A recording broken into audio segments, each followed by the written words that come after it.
Bismillahirrahmanirrahim. Assalamualaikum warahmatullahi wabarakatuh. Alhamdulillahi ala ihsanih wa syukru lahu ala taufiqihi wa amtinanih. Wa asyhadu an la ilaha illallah wahdahu la syarika lahu ta'ziman li sya'nih. Wa asyhadu anna Muhammadan abduhu wa rasuluhu da'ila ridwanih. Allahumma salli alaihi wa ala alihi wa ashabi wa ikhwani. Para pemirsa yang dirahmati Allah Subhanahu wa taala, ikhwan dan akhwat, Bapak dan Ibu yang dirahmati oleh Allah Subhanahu wa taala. Di antara hal yang dituntut dari kita adalah mempertahankan iman, memperbaharui iman dan menambah iman, ya. Iman yang sudah Allah anugerahkan kepada kita, ya. Kita pertahankan, ya. Dan perlu kita perbaharui, ya. Karena dalam hadis Rasulullah SAW mengatakan innal iman la yakhlaq. Bahwasanya iman itu mengusang sebagaimana baju yang usang, ya. Kalau tidak diperhatikan, kalau tidak dijaga, kalau tidak disiram, maka dia akan menjadi usang, ya. Ya, apalagi berlalu waktu yang lama dan kita jauh daripada siraman rohani, maka sedikit demi sedikit iman mulai berkurang. Kemudian Allah Subhanahu wa taala merintahkan kita untuk menambah iman. Kata Allah Subhanahu wa taala, "Ya ayyuhalladzina amanu aminu billahi wa rasulihi wal kitabal ladzi nazzala ala rasulihi wal kitabal ladzi anzala min qabl." Kata Allah Subhanahu wa taala, wahai orang-orang yang beriman, berimanlah, ya. Jadi Allah mengatakan, ya ayyuhalladzina amanu aminu, wahai orang yang beriman, berimanlah, ya. Sudah beriman disuruh beriman lagi, maksudnya apa? Pertahankanlah dan tambahlah imanmu. Ya. Aminu billahi, berimanlah kepada Allah, kepada Rasulnya, kepada kitab-kitabnya. Nah, pada kesempatan yang bahagia ini penting bagi kita untuk mempelajari sebab-sebab bertambahnya iman. Kita sadar kita hidup di zaman yang penuh dengan godaan, hal-hal yang banyak yang bisa menjadikan iman kita berkurang, ya, hal-hal yang membuat kita lalai daripada mengingat Allah Subhanahu wa taala. Saya akan sebutkan beberapa hal-hal yang bisa menambah keimanan, akan tapi sebelumnya kita harus tahu kaidah tentang keimanan dalam Islam, ya. Kaidah iman yang penting, iman menurut Ahlus Sunnah, ya,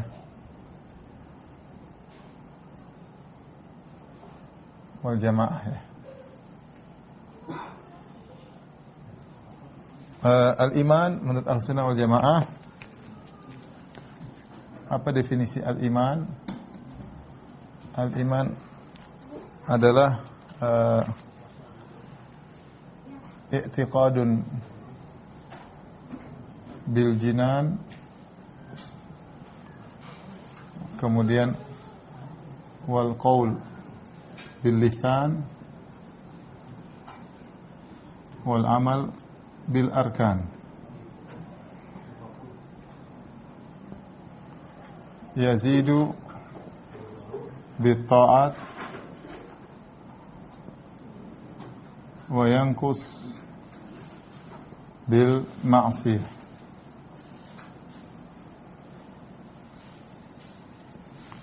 Inilah definisi daripada keimanan yang harus kita ketahui, karena kita akan membangun pembicaraan kita di atas definisi ini. Apa definisi iman?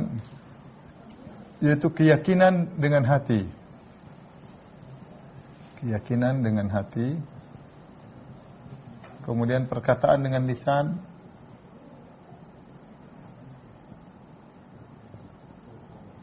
Kemudian amal dengan anggota tubuh. Beramal dengan bil arkan, itu dengan anggota tubuh. Kemudian bertambah dengan ketaatan. Bertambah dengan ketaatan. Kemudian berkurang dengan maksiat.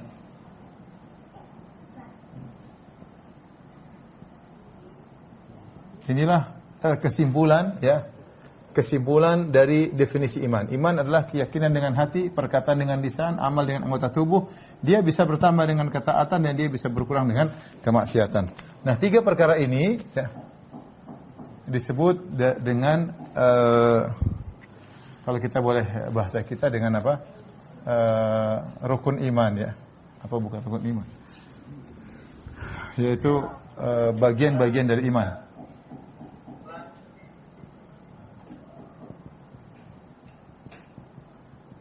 Ternyata kita tahu namanya bagian dari iman itu bisa dengan keyakinan, bisa dengan perkataan, bisa dengan anggota tubuh. Nah, inilah bagian daripada iman. Kemudian ternyata kita tahu dengan ini juga bahwasanya iman bertambah dan berkurang. Bertambah dan berkurang. Nah, bagaimana cara bertambah dan apa sebab berkurang? Sederhana, ya. Semua ketaatan bisa menambah iman. Semua ketaatan, dari sini kita tahu bahwasanya semua ketaatan bisa menambah iman.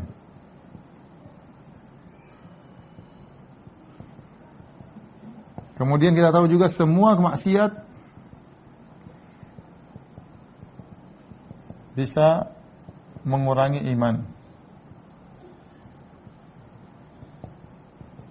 Bisa mengurangi iman. Nah, ketaatan yang dimaksud di sini ini tadi adalah bagian-bagian dari keimanan. Ada ketaatan dengan hati, ada ketaatan dengan lisan, ada ketaatan dengan anggota tubuh. Inilah yang kalau kita semakin banyak kita kerjakan, maka akan semakin nambah iman kita. Dan ingat, semua maksiat yang kita kerjakan dengan berbagai macam model maksiat, ya, maksiat pun demikian. Maksiat pun bisa dengan maksiat hati, bisa maksiat lisan, bisa kemudian maksiat, ya, maksiat anggota tubuh. Ya, sebagaimana ketaatan pun demikian. Bisa keyakinan hati, bisa dengan lisan, bisa dengan anggota tubuh. Apa sih anggota-anggota keimanan? Para ulama membahas sebuah hadis yang Nabi SAW, hadis Abu Hurairah, Rasulullah SAW bersabda, Al-imanu bid'un wa sab'una syu'bah a'laha kalimatu la ilaha illallah wa adnaha imatatul adha anit tariq.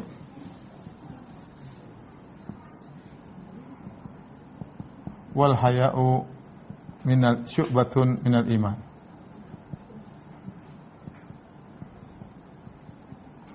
Kata Nabi SAW, iman itu 70 sekian cabang.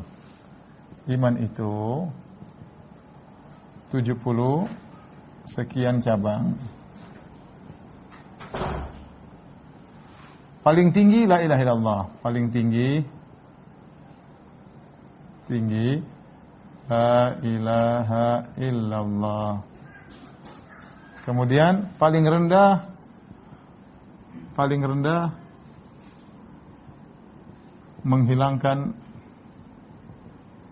menghilangkan gangguan dari jalan.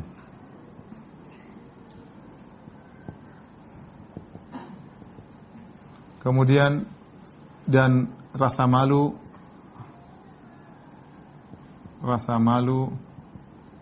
bagian dari iman. Bagian daripada iman. Perhatikan di sini. Ini hadis dalam Sahih Bukhari dan juga Sahih Muslim dan yang lainnya. Nabi sedang berbicara tentang iman. Ketika Nabi bicara tentang iman, Nabi mengatakan iman itu ada 70 sekian cabang. 70 sekian cabang. Yang paling tinggi la ilaha illallah, ini perkataan, berupa perkataan. Kemudian yang paling rendah menghilangkan gangguan dari jalan, ini berupa perbuatan. Kemudian rasa malu bagian dari iman dia adalah amalan hati. Ya. 70 sekian cabang ini, pertanyaan, 70 sekian cabang ini apa aja? Ini apa aja? 70 sekian cabang. Ya, 70 sekian cabang. Maka timbul 70 sekian cabang. Apa aja? Maka para ulama berusaha menghitung. Maka para ulama berusaha menulis cabang-cabang keimanan.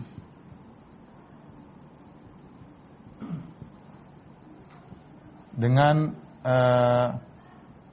dengan melihat dalil-dalil baik dalam Al-Quran dan maupun dalam Sunnah. Ya. Maka di antara yang menulis, contohnya Contoh, misalnya Al-Baihaqi, ya, punya buku judulnya Syu'abul Iman. Kemudian misalnya Al-Halimi, ini mazhab Syafi'i semua, ya, punya buku Al-Minhaj fi Syarah Syu'abul Iman, ya. Seperti itu. Jadi kalau kita buku Al-Baihaqi banyak bukunya. Jadi dia menyebutkan cabang pertama, cabang kedua, cabang ketiga, cabang seterusnya. Intinya kalau kita ingin menambah iman kita, buatlah cabang kita sebanyak-banyaknya. Intinya kalau ingin nambah iman kita, intinya kalau ingin tambah iman kita, lakukan cabang keimanan sebanyak-banyaknya.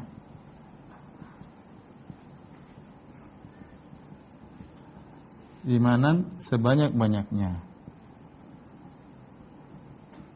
Karena seluruh cabang itu adalah ketaatan. Ini sekedar gambaran. Sebelum saya masuk pada pembahasan berikutnya, saya ingin sampaikan, saya ulangi lagi.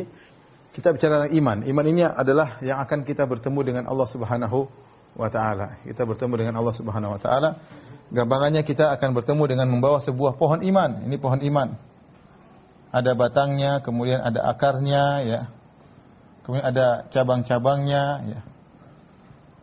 Kemudian ada daunnya. Semakin banyak daun, semakin banyak cabang, maka akan semakin banyak, ya. Kita harus berusaha menjadikan pohon keimanan kita semakin besar, ya. Semakin banyak cabang keimanan,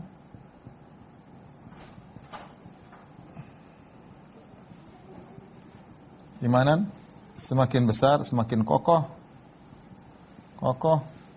dan semakin rimbun,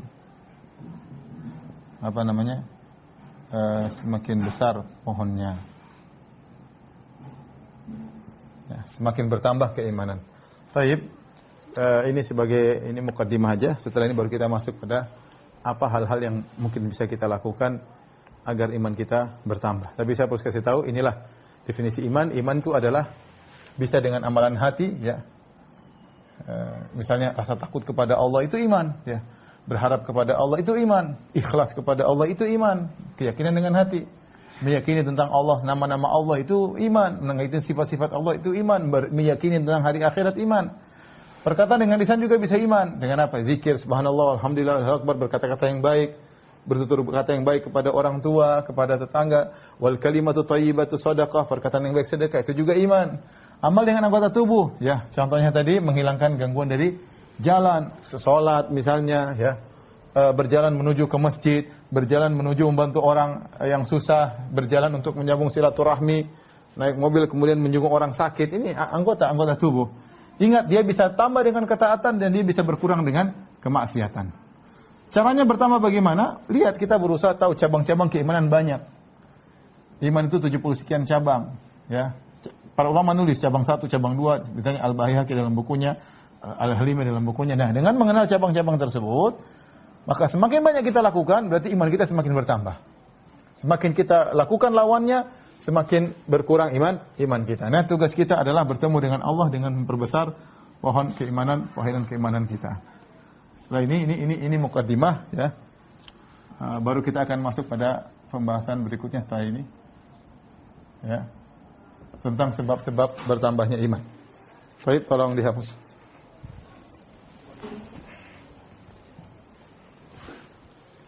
Baik, kita akan bicara tentang sebab-sebab bertambahnya iman.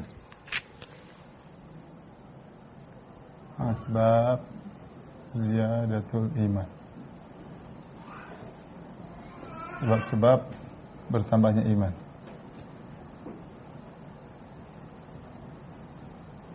Ya. Secara umum, ya.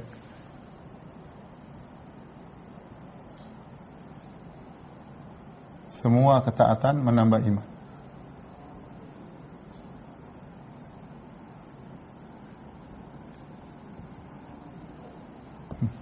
Kemudian semua maksiat mengurangi iman.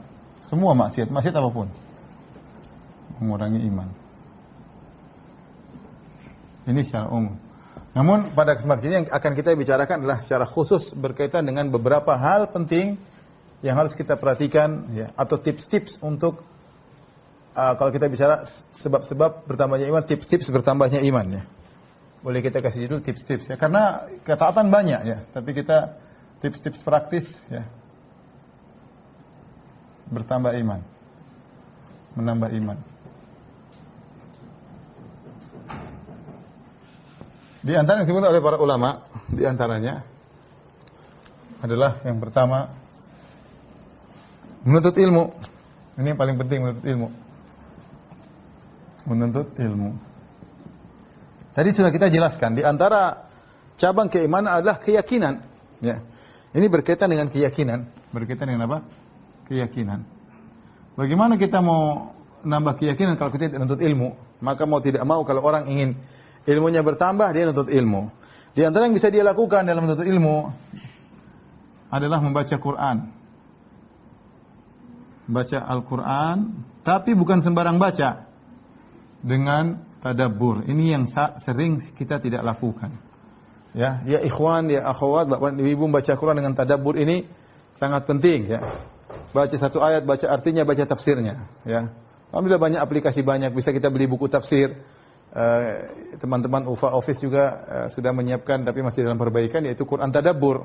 Ya, bisa di situ kita tinggal buka ayat, terjemahnya kita bisa lihat dan kita bisa tafsir, terjemahan ada, tafsir Arab juga ada.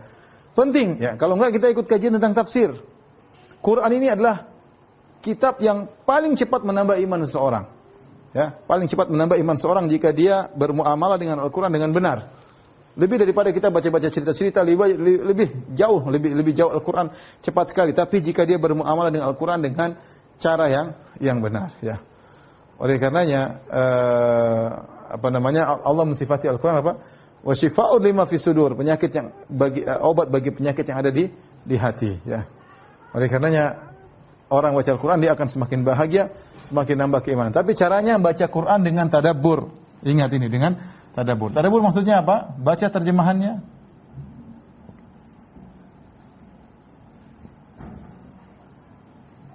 Kemudian baca tafsirnya.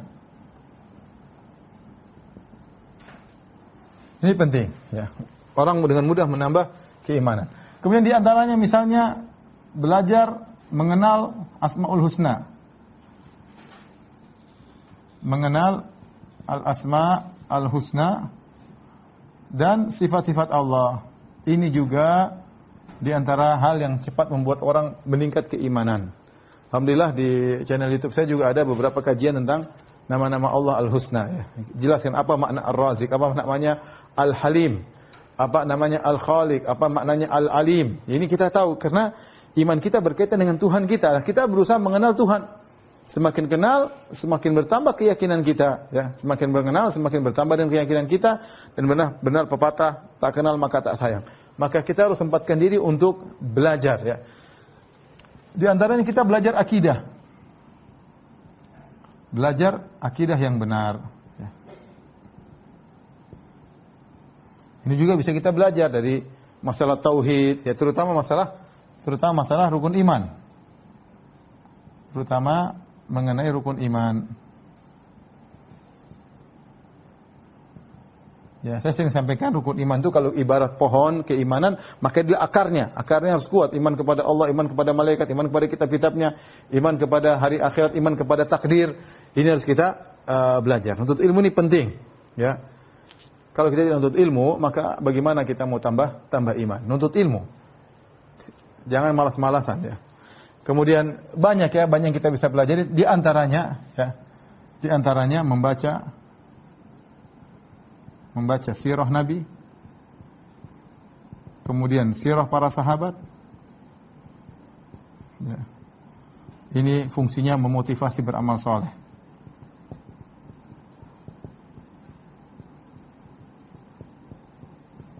Ya. Baik. Di antaranya tuntut ilmu ini sangat mudah menambah keimanan kita. Yang kedua yang harus kita perhatikan adalah ta'atul khalawat. Ta'atul al-khalawat. Ini penting juga, yaitu beribadah kepada Allah tatkala bersendirian.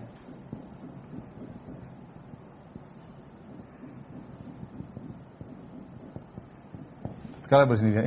Ini sangat cepat untuk mencarger iman. Sangat cepat seorang mencarger iman tatkala dia beribadah kepada Allah tatkala bersendirian. Oleh karena di awal kewajiban dakwah, waktu itu belum ada salat 5 waktu, sebelum diwajibkan salat 5 waktu. Sebelum diwajibkan salat 5 waktu. Salat 5 waktu di awal-awal dakwah, Nabi diperintahkan oleh Allah untuk salat malam.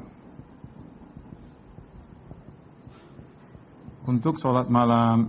Bahkan para sahabat juga ikut-ikutan. Allah berfirman, "Ya ayyuhal muzammil, qumil laila illa qalila." Qumil laila illa qalila. Kata Allah, wahai orang yang berselumutkan, bangunlah engkau salat malam. Ya, salat malam kecuali sedikit, artinya sedikit tidur, salatlah engkau malam sebanyak-banyaknya. Ini kenapa dia berkaitan dengan taatul khalawat, ketaatan tatkala ini luar biasa. Ini membuktikan seorang tidak munafik. Ini menjauhkan seorang dari munafik.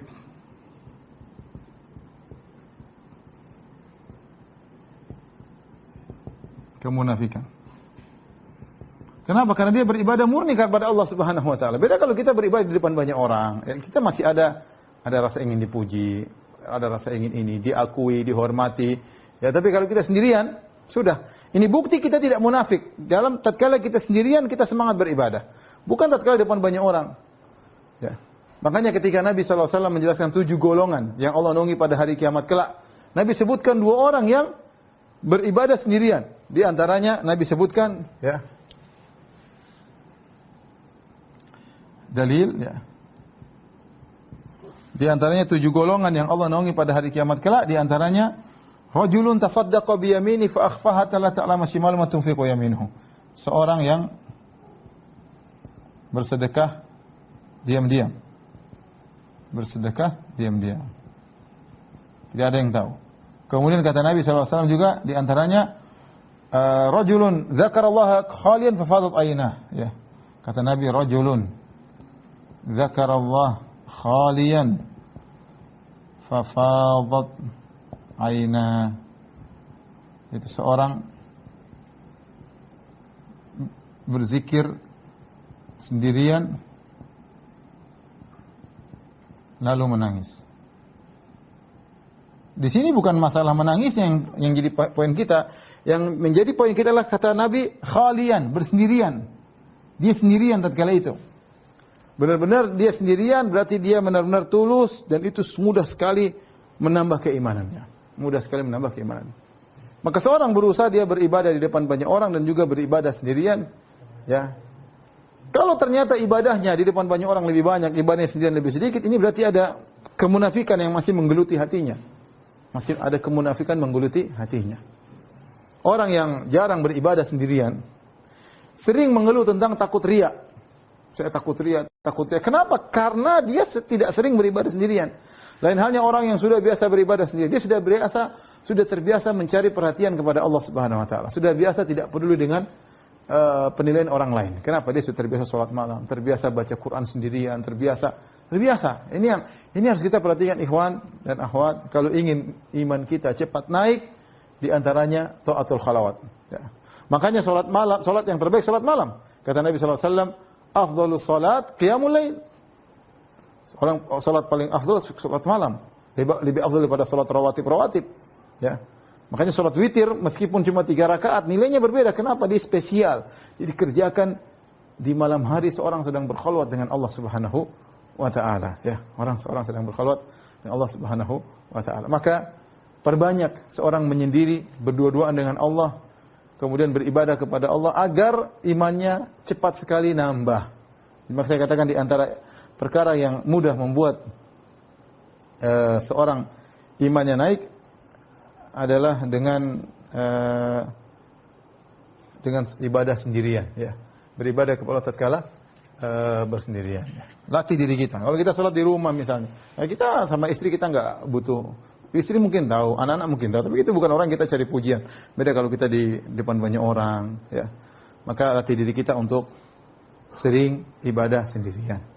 ya, baca Quran di rumah, salat malam di rumah, salat sunnah di rumah. Ini mudah menambah keimanan karena terbiasa kita berkhalwat dengan Allah Subhanahu wa taala. Tapi yang berikutnya, di antara sebab yang menambah keimanan seorang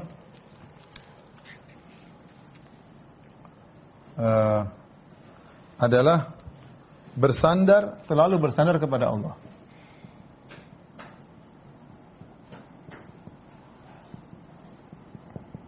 Kepada Allah dan tidak bersandar kepada diri sendiri, kepada kemampuan sendiri. Di antara doa Nabi sallallahu alaihi wasallam, kata Nabi sallallahu alaihi wasallam,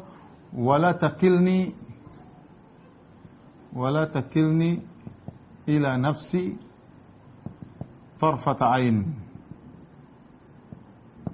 Tarfata ain. Artinya, ya Allah, jangan kau serahkan diriku kepada diriku. Ya Allah, jangan kau sandarkan diriku kepada jiwaku sendiri sedikit pun, jiwaku sendiri sekejap pun.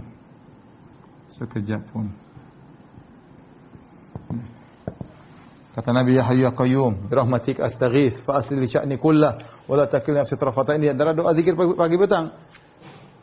Ya Allah, perbaikilah segala urusanku dan jangan kau serahkan urusanku kepada diriku sendiri. Artinya, ya Allah, peganglah segala urusanku. Kapan kita merasa pede? Merasa pede maksudnya lupa kepada Allah. Itu iman kita mudah sekali jatuh. Mudah sekali apa? Jatuh. Oleh karena para ulama sebutkan contoh orang yang pede, lupa dengan Allah, bersandar pada dirinya, seperti iblis. Iblis adalah makhluk yang rajin ibadah, bahkan dia dalam barisan jajaran malaikat. Ya, tetapi dia, kata para ulama, dia berbangga kepada kecerdasannya, kepada ketaatannya, sehingga ketika datang Nabi Adam alaihissalam dimuliakan oleh Allah, dia tidak kuat. Situlah imannya nampak tergelincir, nampak dia jatuh. Ya, tadinya dia beriman, jadilah kemudian berubah menjadi iblis. Ya, jadi jangan terpukau dengan apa yang kita miliki. Jangan terpukau. Jadi maksud saya, kalau kita beribadah, jangan terpukau dengan ibadah kita. Maksudnya apa? Jangan terpukau dengan ibadah kita dengan kecerdasan, kegagasan dan pengalaman kita. Jangan, tapi serahkan semuanya kepada Allah. Senantiasa tawakal. Dengan bertawakal kepada Allah. Ini biasakan hal ini. Ini ketika hati kita senantiasa tawakal kepada Allah, maka iman kita selalu naik dan selalu terjaga, ya. Seperti keluar rumah kita bilang bismillahirrahmanirrahim. Masuk pasar kita ada doanya. Kita mau kemana ada doanya. Naik mau safar ada doanya. Selalu gitu. Mau tidur ada doanya. Bangun tidur ada doanya. Keluar rumah ada doanya. Masuk rumah ada doanya. Mau makan ada doanya. Semua paling tidak kita bilang bismillah. Karena kita tahu kita ini sangat lemah. Sangat lemah. Kapan kita pede dengan kelebihan yang kita miliki sendiri tanpa bersandar kepada Allah, kita akan binasa. Contoh tadi saya bilang iblis ya. Iblis tadi soleh. Tadinya soleh, bahkan sejajar dengan malaikat, gaulnya dengan malaikat karena saking solehnya meskipun dari golongan jin. Tapi ketika datang ada ujian, diuji oleh Adam, pendatang baru yang Allah muliakan, dia tidak kuat. Akhirnya dia pun hasad, akhirnya dia terjerumus dalam neraka Jahannam. Dahulu ada seorang terkenal di Arab Saudi namanya Abdullah Al-Qasimi. Dia punya buku sampai sekarang masih ada di dunia. Di antara bukunya 2 jilid tebal, Sira' baina at-tauhid wal wathaniyah. Pertarungan antara tauhid dengan penyembahan berhala. Dia membantah ateis, dia membantah banyak. Tapi kata para ulama, dia orangnya sampai orang banyak yang muji. Ketika dia dipuji-puji, kelihatan kata-kata sombongnya keluar dari perkataan, dari tulisannya. Apa yang terjadi pada dirinya? Di akhir hayat dia disebutkan murtad. Padahal dia ngabisi ateis. Dia bantah ateis. Dia bantah penyimpangan-penyimpangan. Kenapa orang kadang lupa diri? Ya. Kagum dengan kelebihannya. Padahal kita tahu kelebihan semua dari Allah Subhanahu Wa Taala. Ya. Kelebihan semua dari Allah dan titipan dari Allah, dan Allah akan minta pertanggungjawaban.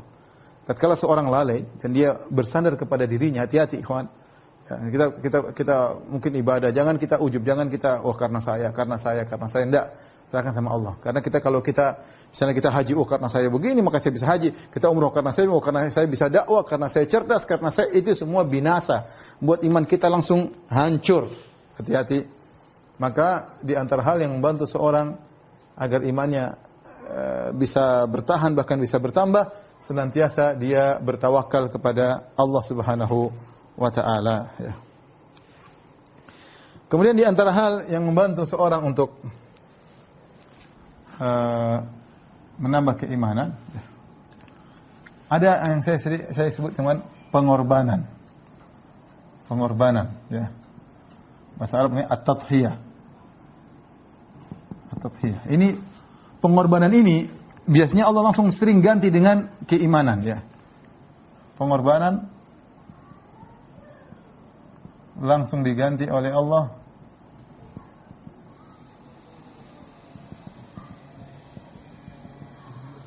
dengan manisnya iman.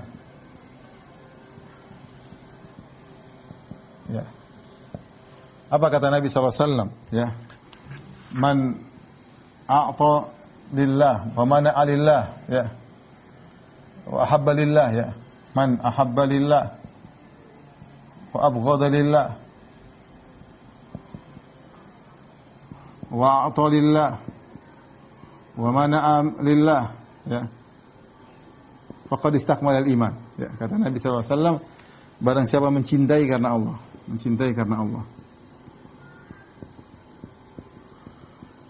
membenci karena Allah,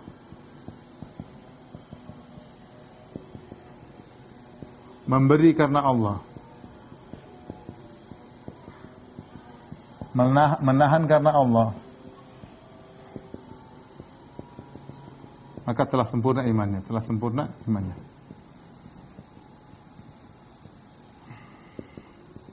Atau kama qala Nabi sallallahu alaihi wasallam.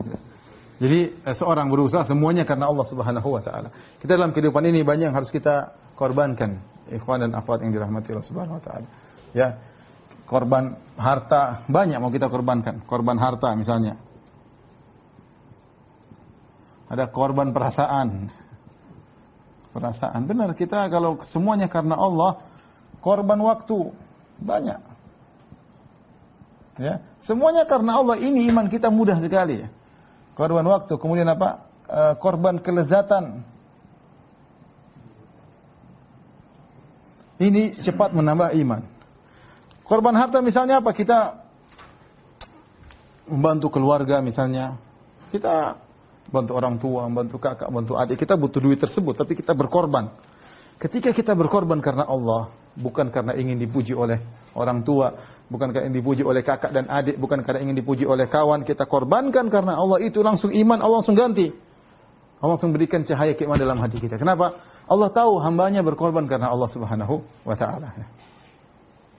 Korban perasaan banyak. Korban perasaan kita tidak suka orang tersebut, tapi kita harus menjalin persatuan, maka kita ngalah. Banyak kejadian seperti itu. Saya baru-baru kemarin menghadapi orang ribut.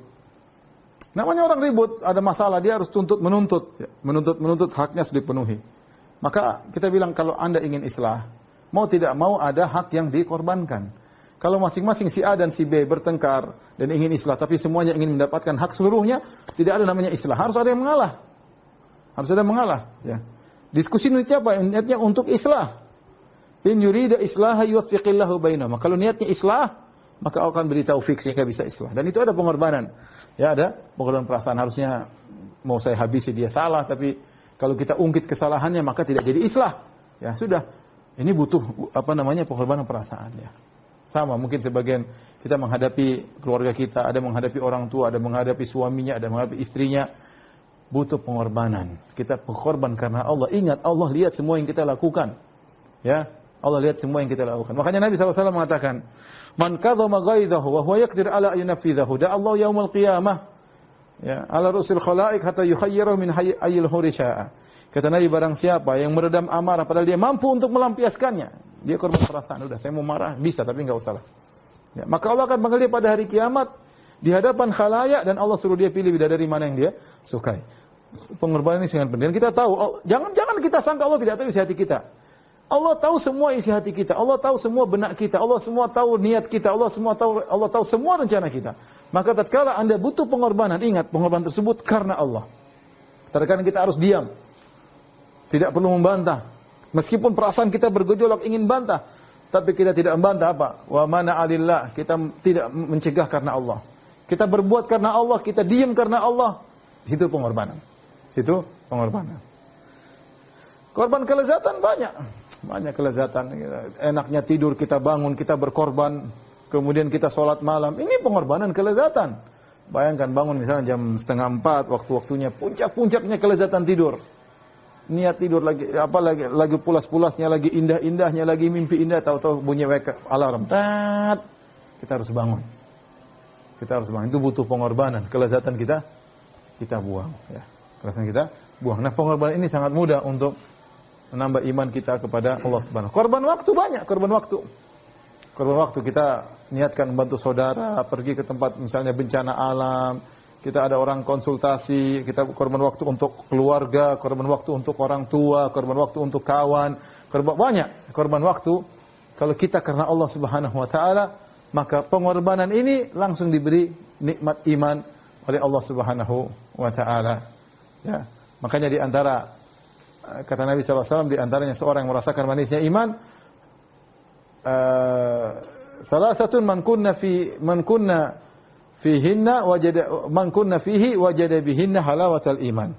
Kata Nabi SAW, 3 perkara barang siapa yang ada dalam dirinya 3 perkara tersebut, maka dia akan merasakan manisnya iman. Di antaranya wa la yuhibba al-mar'a la yuhibbuhu illa lillah. Dia tidak mencintai seorang kecuali karena Allah Subhanahu wa taala.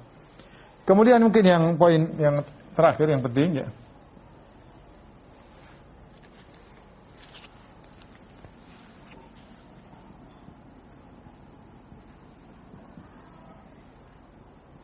Ini poin yang sangat-sangat penting adalah suhbatul akhyar ya.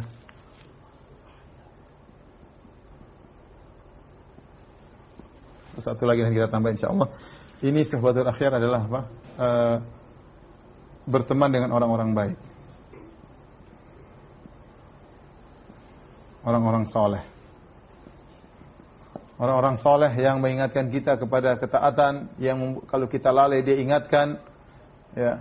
Kalau kita menyimpang dia luruskan, ya. Kalau salah dia tegur, ya ingat. Ini orang soleh, teman yang soleh. Yang mau menegur, ingat. Yang mau menegur. Bukan yang kita salah dia diam-diam saja. Itu namanya teman pengkhianat. Teman yang baik itu kalau kita salah dia tegur. Nah, Anda kalau punya teman yang kalau Anda salah dia selalu tegur, pegang, itu teman yang baik berarti. Berarti dia perhatian dengan iman kita, dia perhatian, dia teman yang baik. Kalau kita salah dia tegur. Tapi kalau kita melakukan kesalahan dia diam-diam saja, maka ini teman yang tidak beres. Jadi jangan sembarang berteman. Saatnya kita selektif dalam berteman. Saatnya kita selektif dalam masuk dalam grup WhatsApp. Umur kita tidak banyak. Ya kalau kita mau teman satu dunia kita jadikan teman. Tidak, kita teman selektif. Apa kata orang mau dibilang semua dia terserah. Saya mau cari teman-teman yang baik. Yang lain say hello aja. Kalau ketemu say hello. Ya, tapi jadi teman masuk dalam grup tidak sembarang, apalagi teman diskusi, teman bincang-bincang, ya maka jangan sembarang berteman. Ini sangat berpengaruh. Kalau kita milih teman yang baik, maka iman kita semakin mudah untuk naik. Kalau kita salah pilih teman, iman kita sangat mudah juga untuk hancur, ya. Maka seorang waspada dalam berteman. Baik, yang terakhir mungkin yang sampaikan, yang keenam adalah menjaga waktu, memanfaatkan waktu. Terutama di zaman sekarang, jangan buang-buang waktu. Umur kita semakin berkurang, waktu bergulir dengan begitu cepat, ya. Dan terlalu banyak hadis tentang masalah ini. Misalnya Nabi SAW mengatakan, min husni islamil mar'i tarkuhu ma la ya'ni. Di antara keelokan agama seorang meninggalkan yang bukan urusannya. Udah, kalau bukan urusan kita enggak usah ngikut. Kita sekarang hidup di zaman yang banyak urusan orang kita tahu. Ini adanya medsos kita tahu, urusan artis kita tahu, urusan ini kita tahu, urusan itu olahragawan kita tahu, urusan otomotif kita tahu, urusan bisnisnya, urusan luar negeri kita tahu, semua kita mau tahu bisa. Urusan kecantikan, urusan tas, urusan dompet, urusan sendal, urusan apa semua bisa tahu. Ya. Ibu-ibu apa lagi ya? Urusan artis, suaminya artis meninggal, dia nangis. Suaminya sendiri dia omel-omelin ya. Oleh karenanya hati-hati.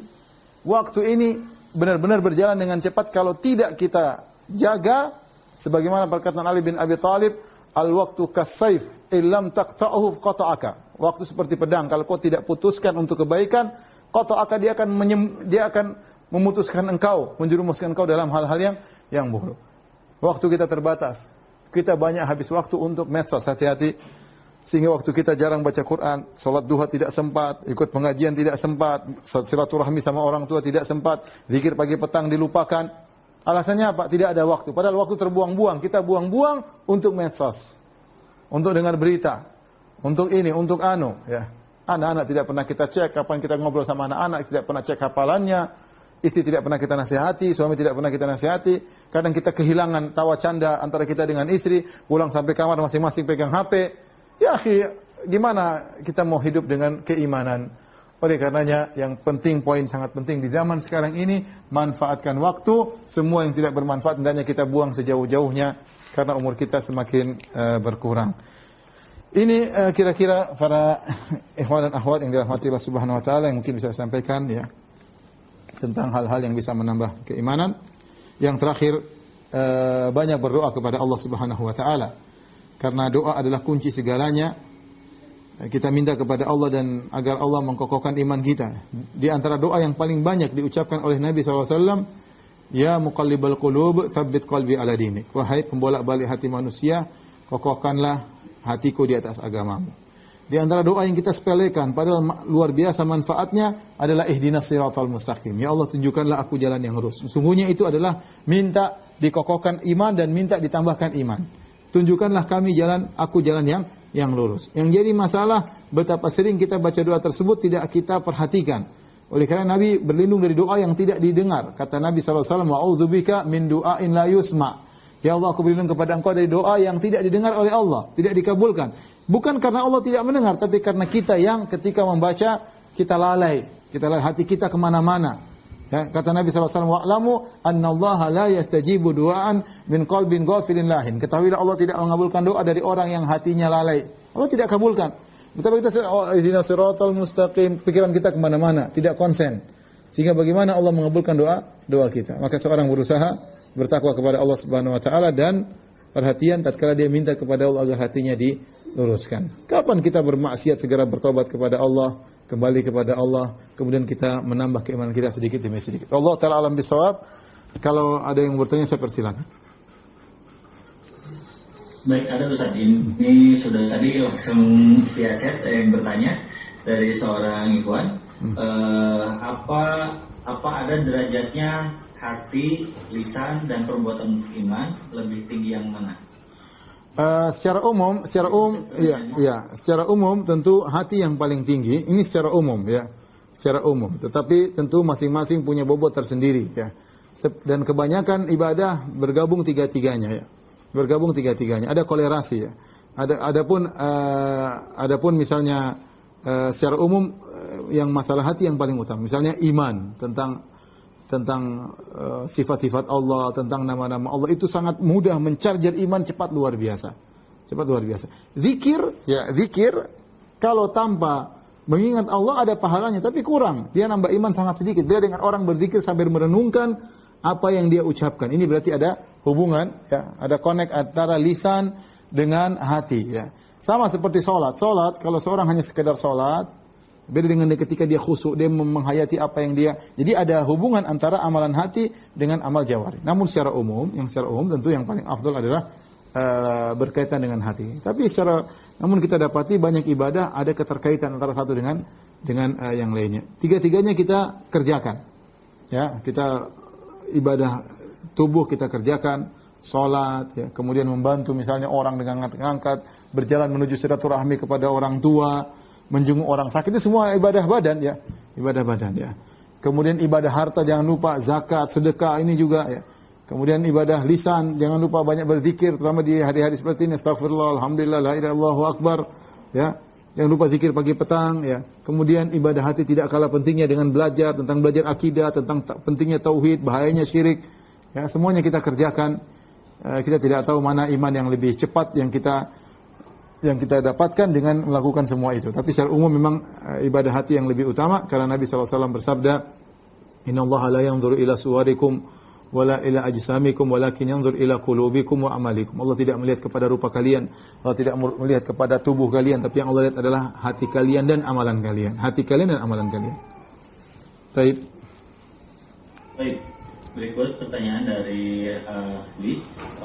Apakah benar bahwa amal jawarih itu termasuk furu'ul iman atau cabang iman dan penyempurna iman? Apakah jika seseorang tidak melakukan amal jawarih secara menyeluruh masih dikatakan sebagai seorang yang beriman atau dikatakan sebagai orang yang imannya tidak sempurna? Demikian. Kenyataannya ini hanyalah suatu pertanyaan yang hanya teoritis saja. Praktiknya tidak ada. Tidak ada orang yang beriman tapi dia tidak punya amal sama sekali. Mustahil. Ya. Karena kalau orang beriman, amal kan banyak. Senyum, amal. Ya. Senyum, amal. Kemudian menghilangkan gangguan dari jalan, amal. Ya. Berbuat baik kepada orang tua, amal. Senyum kepada tetangga, amal. Jadi sulit kalau kita membayangkan ada seorang punya iman tapi tidak punya amal sama sekali, itu sepertinya tidak ada. Ya, pasti orang punya iman, dia pasti ada aplikasinya pasti ada dalam amal kegiatan sehari-hari. Ya. Tetapi kita tidak ingin bahas masalah teoritis ini karena prakteknya pun tidak ada. Kita bicara aja pada perkara yang terjadi. Ya. Perkara yang terjadi, amal yang diperselisihkan oleh para ulama kalau ditinggalkan bisa menyebabkan kafir atau tidak, di antaranya salat. Ada para ulama khilaf tentang zakat. Apakah orang tidak bayar zakat berarti murtad, keluar dari iman, keluar dari Islam? Sebagian ulama mengatakan iya, sebagian ulama tidak. Yang benar tidak.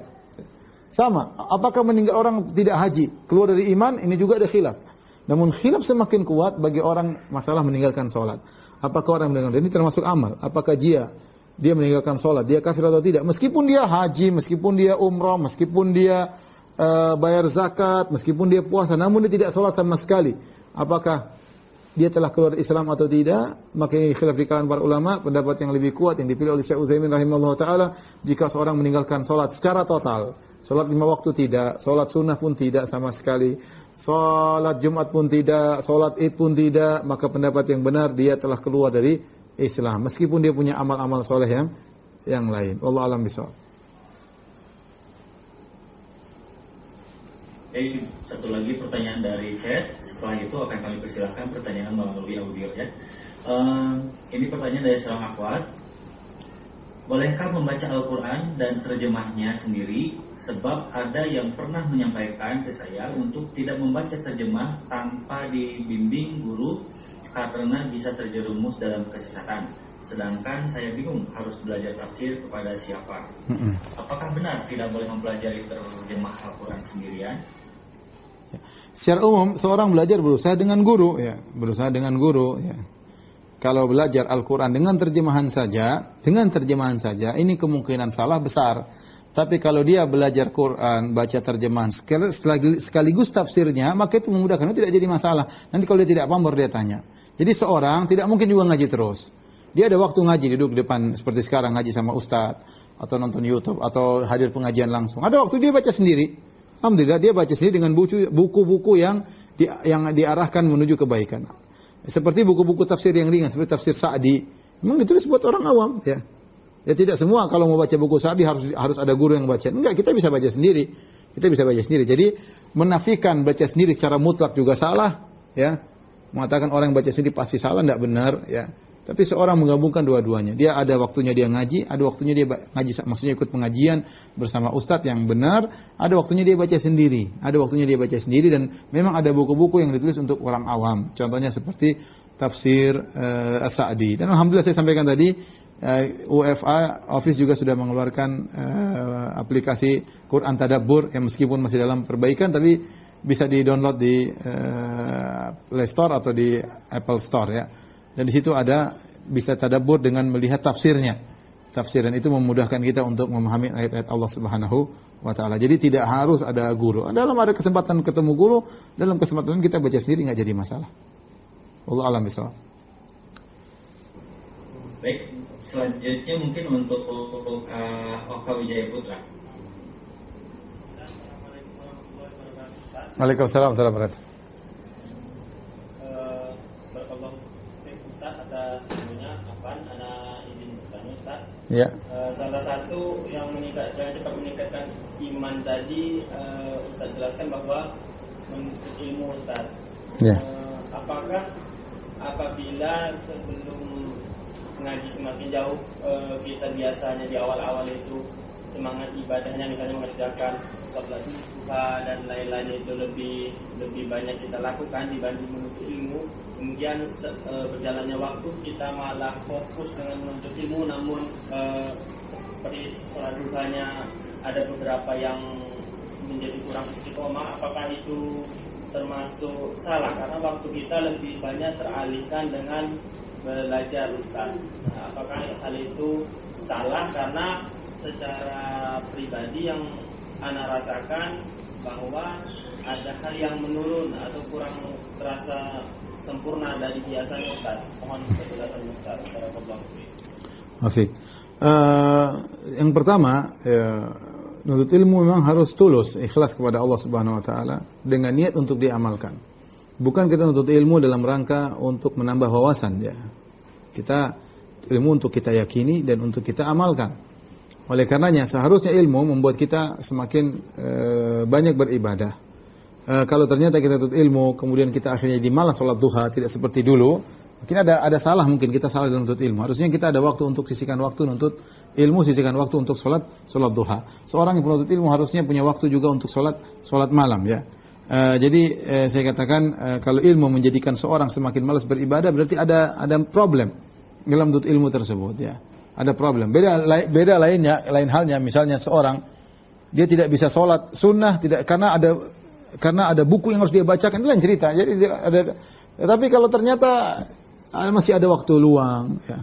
Ini saya bicara tentang orang yang dia sebenarnya masih punya waktu luang. Beda dengan orang misalnya sebagian ulama, ya, seperti Imam Ahmad disebutkan dia pernah ketemu dengan Abu Zur'a Ar-Razi sehingga dia meninggalkan sholat malam. Kenapa? Untuk diskusi ilmu dengan Abu Zur'a Ar-Razi, karena Abu Zur'a Ar-Razi jarang-jarang datang ketemu dengan Imam Ahmad.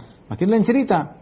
Ada seorang kemudian dia karena saking harus fokus belajar ilmu sehingga ketinggalan melakukan sholat sunnah, sesekali tidak jadi masalah. Tapi kalau itu sudah menjadi kebiasaan, akhirnya tidak ibadah sama sekali gara-gara alasan menuntut ilmu, berarti salah, berarti porsi ilmunya agak dikurangi. Jangan saya mengorbankan ibadah-ibadah yang lain. Lihat Imam Ahmad rahimahullahu ta'ala. Dia seorang ulama, penulis hadis, bahkan hafal 1 juta hadis. Tidak ada yang ragu tentang ilmunya, tetapi dia sholat sunnah sehari bisa 300 rakaat. Bisa sunnah 300 rakaat. Berarti dia menggabungkan antara ibadah dan nuntut ilmu, ya. Jadi mungkin perlu diperbaiki niatnya lagi, saya nuntut ilmu buat apa? Kalau niatnya untuk diamalkan, insya Allah mudahkan untuk beramal soleh. Dan tidak ada susahnya kita sisihkan 5 waktu duha. Duha 5 menit sudah selesai. Kenapa nuntut ilmu jadikan alasan kita untuk tidak sholat duha? Sholat duha cuma 5 menit. Ya. Allah alam bisawab.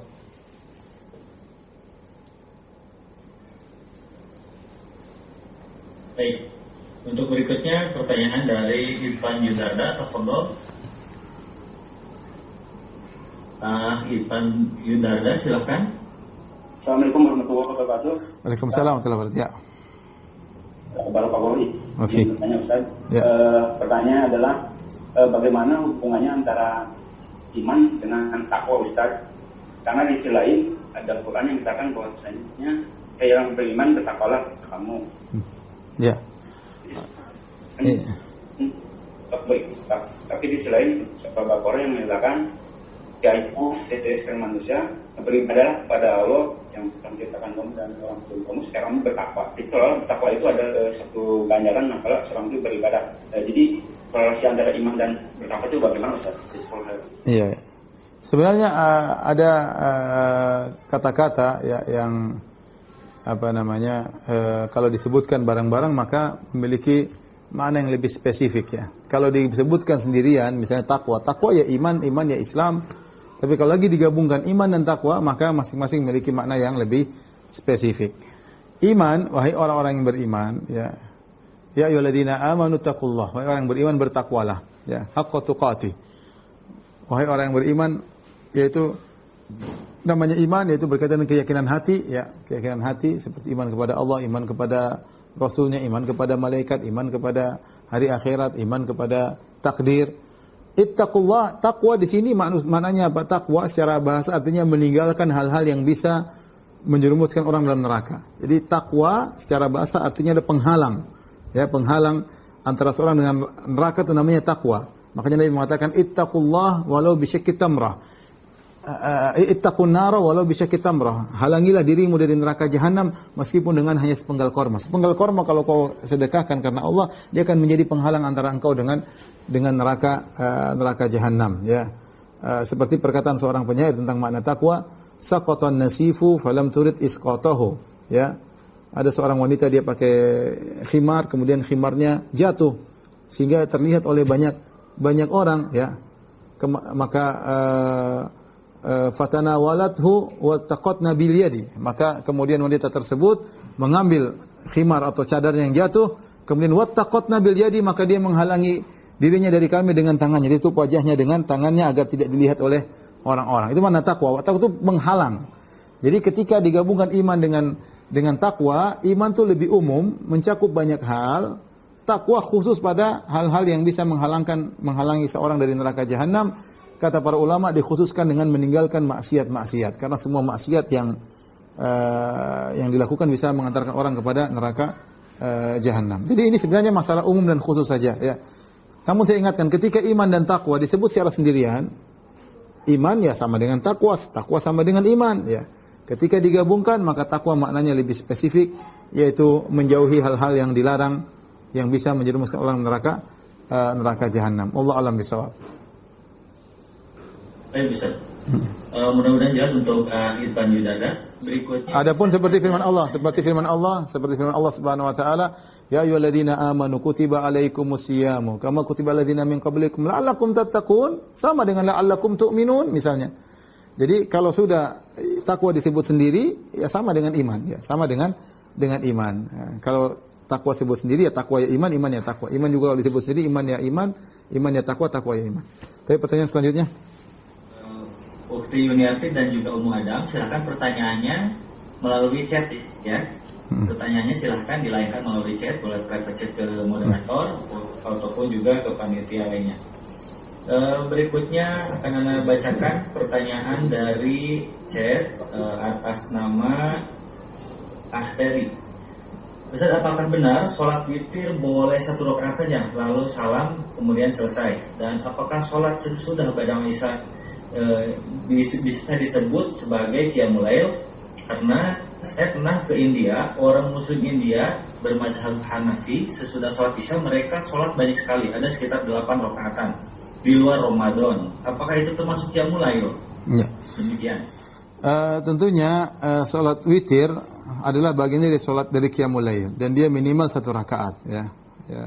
Dalam hadis kata Nabi sallallahu alaihi wasallam, salatul lail masna, salat malam 2 rakaat. Fa idza khasya ahadukum subha falyusalli wahidatan tutiru lahu ma qad shalla. Kalau dia ternyata takut segera azan subuh, keburu azan subuh, maka hendaknya dia salat witir 1 rakaat sebagai penutup yang sebelumnya. Jadi ini dalil nas bahwasanya salat witir boleh 1 rakaat. Ya, boleh 1 rakaat, boleh 3 rakaat, boleh 5 rakaat, boleh 7 rakaat, yang penting ganjil. Tapi minimal 1 rakaat. Adapun waktu Qiyamul Lail, waktu salat malam, maka benar sejak ba'da Isya sampai sebelum azan subuh. Tetapi waktu-waktu ini pun berbeda-beda dari sisi keistimewaannya. Yang paling afdal adalah sepertiga malam yang terakhir. Tapi alhamdulillah waktu salat malam panjang orang masing-masing mengetahui waktu mana yang bisa dia gunakan. Makanya waktu salat malam panjang. Bagi seorang yang tidak bisa bangun di sepertiga malam terakhir, maka hendaknya dia salat malam di awal malam. Bagi orang bisa bangun sepertiga malam terakhir, lebih utama dia tidur di awal malam dan dia bangun di sepertiga malam terakhir, kemudian dia sholat. Alhamdulillah waktunya lapang. Bagi orang yang takut tidak bisa bangun kecuali azan subuh, maka hendaknya dia sholat witir sebelum tidur. Sebagaimana Abu Hurairah pernah berkata, Rasulullah mewasiatkan kepadaku 3 perkara, di antaranya al-witru qabla naum. Sholat witir sebelum tidur, bagi orang yang khawatir tidak bisa bangun penghujung malam. Misalnya penuntut ilmu harus baca buku sampai jam 12, ya kalau dia tidur sampai jam 1, bablas ini pasti sampai subuh. Ya udah dia sebelum tidur dia sholat witir. Alhamdulillah banyak pilihan yang bisa dia lakukan. Dan sholat malam yang benar tidak ada batas waktunya. Ini pendapat yang rajih, pendapat para salaf ya. Yang paling bagus adalah 11 rakaat sebagaimana dicontohkan oleh Nabi sallallahu alaihi wasallam atau 13 rakaat. Dalam sebagian riwayat Nabi 13 rakaat dengan salat yang baik kemudian yang panjang itu yang terbaik. Tapi jika seorang ingin lebih daripada itu tidak jadi masalah dan berdasarkan pendapat 4 mazhab bahkan sebagian ulama mengatakan ijma. Oleh karenanya Imam Ahmad sendiri tadi disebutkan diriwayatkan beliau dalam satu hari salat 300 rakaat. Tentunya di malam hari banyak, di siang hari juga banyak. Wallahu a'lam bishawab. Baik, berikutnya pertanyaan dari Ummu Rozana Ummu Qayyad dari Malaysia, Masya Allah. Bagaimana cara menasihati seseorang dengan hikmah, terutama orang tua, bagi mereka yang suka melakukan amalan bid'ah? Pas ditanya katanya yang penting niat kita baik, dan karena itu termasuk bagian dari ketaatan kepada Allah Subhanahu Wa Taala. Mohon penjelasannya, Ustaz. Ya tidak mau kita diskusi bahwasanya sederhana. Niat baik semua tidak cukup, ya harus ada contohnya dari Nabi. Kita kasih contoh sederhana seperti sholat 2 rakaat setelah tawaf. Ada 2 rakaat setelah tawaf, kita tawaf setelah 2 rakaat. Boleh enggak kita bikin sholat 2 rakaat setelah sa'i? Sederhana kan niatnya baik ya. Kita kiaskan dengan tawaf. Ada 2 rakaat setelah tawaf, kita bikin 2 rakaat setelah sa'i.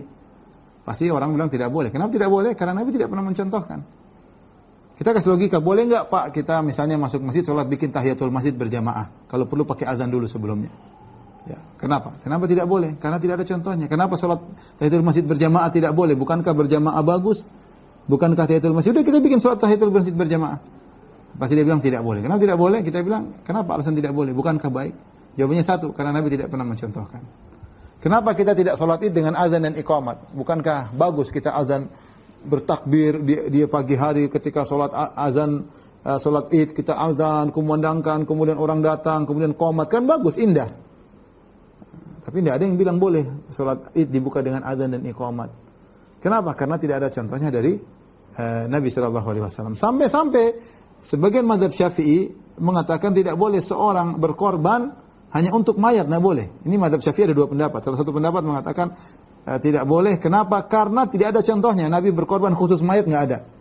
Nabi berkorban untuk dia dan untuk mayat, oke. Tapi kalau ini korban khusus untuk mayat, maka ini tidak pernah dicontoh oleh Nabi. Maka sebagian ulama melarang. Ya, kenapa? Karena mereka berhati-hati dalam masalah ini. Jadi paling tidak kita hanya kasih logika ya.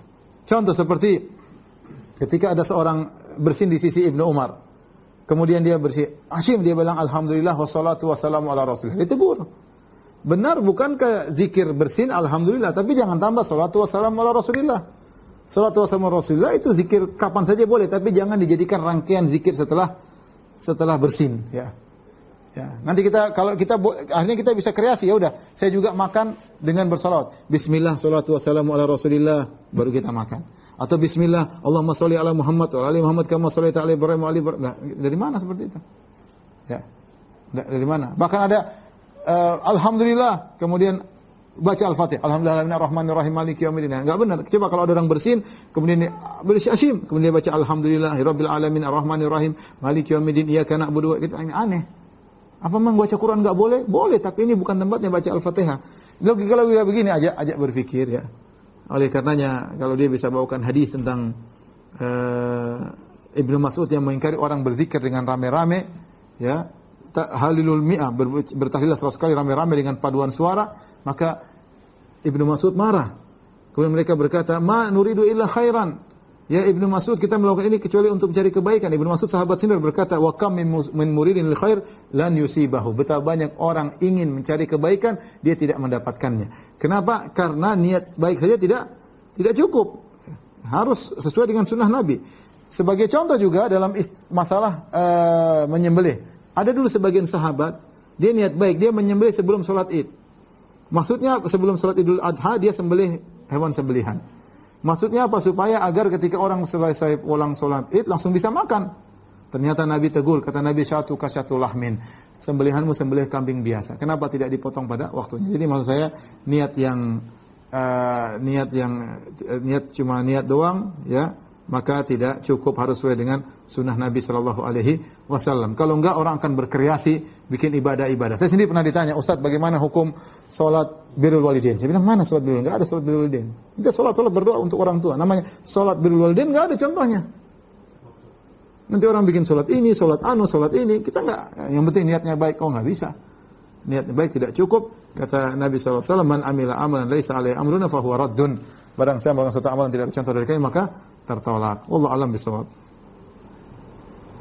Baik, pertanyaan berikutnya dari Rahadian Abu Zidan. Barakallahu Ustaz izin bertanya, apakah setiap masalah permasalahan ini apa maksudnya? Apakah setiap masalahan bertanya kepada ahlinya, baik itu masalah dunia atau masalah akhirat? Apakah itu termasuk ke dalam salah satu bentuk tawakal? Tentunya kita, kata Nabi SAW, ihris ala ma yanfa'uk wasta'in billah. Semangatlah engkau untuk mencari yang bermanfaat bagimu. Berusaha mencari manfaat bagimu. Manfaat ini umum, manfaat duniawi, manfaat ukhrawi. Manfaat ukhrawi ya kalau kita nggak tahu, kita tanya kepada, jangan kawur, karena kita akan seperti orang-orang sesat yang melakukan tanpa bertanya, dan itu tidak boleh. Makanya Allah mengatakan fas'alu ahla dzikri, bertanya. Masalah dunia terserah. Ya, tidak harus kita bertanya, tapi kita kalau bertanya kita menghemat waktu. Boleh seorang coba-coba tanpa harus bertanya, selama tidak merugikan orang lain. Misalnya bikin kue, apakah harus bertanya? Boleh aja nggak bertanya, yang penting belum tentu enak. Tapi kalau bertanya kan hemat waktu. Ini gimana? Oh ini caranya begini, kan lebih mudah. Ya. Tapi kalau bilang harus, dia tidak tahu masalah dunia harus tanya, ya enggak juga. Masalah dunia tidak jadi masalah. Yang penting jangan menzalimi orang lain. Orang mau usaha dagang, dia mau dagang bikin gorengan misalnya, atau bikin kue, bikin apa, tanpa bertanya pengalaman, ya boleh-boleh saja, tapi resikonya kamu mungkin nggak ngerti medan, mengerti kondisi, bisa jadi kamu rugi. Kan lebih bagus kau tanya dulu. Kalau udah tanya, punya pengalaman, silakan berbuat. Allah alam bishawab. Baik, pertanyaan berikutnya. Assalamualaikum Ustaz, izin bertanya bagaimana menasihati teman yang belum berhijab dan suka ghibah tanpa menyinggung perasaannya dan tanpa membuat hubungan pertemanan. Karena jujur, Ana masih takut dan sungkan untuk menasihati teman Ana itu karena takut membuat hubungan pertemanan menjadi renggang. Demikian. Benar, ada rasa takut berhubungan menjadi renggang. Tapi kalau kita nggak nasihati, kita teman yang berkhianat. Ya. Teman yang baik itu menasihati. Menasihati tidak harus kasar-kasar, baik-baik, Masya Allah. Bisa kita puji, kita bilang kamu Masya Allah, kamu akhlak bagus, ya. Lebih bagus lagi kalau kau hiasi dengan apa? Dengan jilbab, ya. Insya Allah lebih baik, lebih diridhai oleh Allah. Dengan kata, kalau kita nggak mampu, kita tulis dengan WA, susun kata-kata dengan muji, saya sayang sama kamu gini-gini. Dia tidak mau, ya sudah. Tapi yang penting kita ada waktu untuk nasihati, ya. Jangan kita biarkan terus hanya karena kita takut nanti hubungan renggang, kita nggak nasihati, ya. Namanya kita berkhianat. Bagaimana kalau nanti ketemu Allah Subhanahu Wa Taala di hari kiamat, dia bilang ini fulan teman dekatku tidak pernah nasihati aku, repot. Tapi bukan berarti kita kasar dengan kata-kata yang baik. Berusaha sebaik selembut-lembut mungkin. Kalau kita bisa duduk bareng, kita undang dia makan, ngomong-ngobrol bareng, gimana ya? Saya senang kali lihat kamu, lihat kalau kamu pakai jilbab, saya lebih senang lagi. Nanti mungkin dia, saya gini-gini. Tapi tidak apa, sampaikan aja. Mungkin dia menolak pertama kali. Tapi harus disampaikan, jangan dibiarkan. Ya, harus disampaikan. Wallahu a'lam bishawab. Tapi pertanyaan terakhir kali ya, pertanyaan terakhir ya, boleh? Pertanyaan terakhir. Oke, ya. Siap. Ya. Ini berikutnya dari Hasan Pratjoko dari Cilegon. Assalamualaikum Ustaz. Waalaikumsalam. Semoga Allah Ta'ala melindungi dan menjaga Pak Ustaz sekeluarga. Zikir ba'da subuh dan ba'da maghrib, la ilaha illallah dan seterusnya, ada yang memakai yuhi dan ada yang tidak memakai yuhi. Mana yang seharusnya? Demikian. Saya tidak tahu riwayat yang ada tambahan yuhyi wa yumit wa huwa ala kulli syai'in qadir. Yang setahu saya tidak ada tambahan tersebut. La ilaha illallah syarika lahul mulku wal hamdu wa huwa ala kulli syai'in qadir. Itu tergantung riwayat. Riwayat yang tambahan yuhyi wa yumit saya tidak tahu, saya belum mengecek apakah ada atau tidak.